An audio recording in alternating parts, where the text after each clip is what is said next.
Examine the liner system. Lay the liner flat on your work area. Check protective wristlets for shrinkage, excessive stretching, and physical damage. Pull at the sides to see if there is sufficient elasticity. If the wristlets have thumb holes, check them as well. Examine the seams that attach the wristlets to your liner system. Look for missing or broken stitches. Check the seam integrity by grasping material on both sides of the seam. Pull them in opposite directions while looking for weaknesses as you work your way around the sleeve. Damaged or improperly functioning wristlets should be marked on the inspection form and repaired before returning the garment to service. Examine the face cloth of your thermal liner and substrate of your moisture barrier. When checking the thermal liner face cloth, you'll need to turn the sleeves and legs inside out so the face cloth of the thermal liner is on the outside.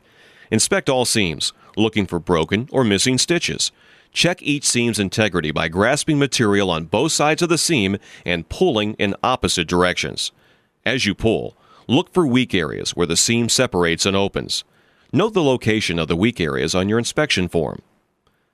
Check the fabric of your face cloth and substrate of your moisture barrier for physical damage, such as rips, tears, cuts, and abrasions, damaged or missing hardware, thermal damage, such as charring, burn holes, melting, or discoloration.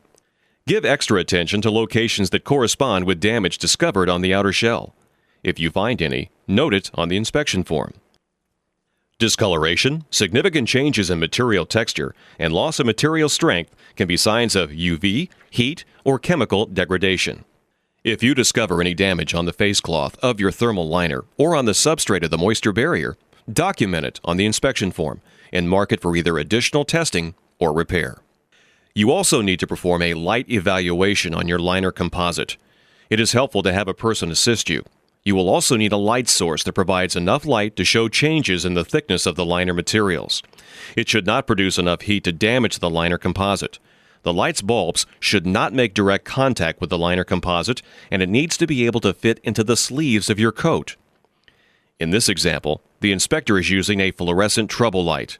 Slowly pass the light over the liner system. As you observe the light's movement, the brightness should be uniform. If it's brighter in some areas than others, this could be an indication of insulating material shifting or migrating, and a complete liner inspection needs to be performed prior to returning the garment to service. Perform the light test on the front and back panels, upper back, shoulders, underarms, and sleeves of the coat, and on the waist, knees, and crotch areas of the pants. Also check areas where thermal damage was identified during your examination of the outer shell and liner system.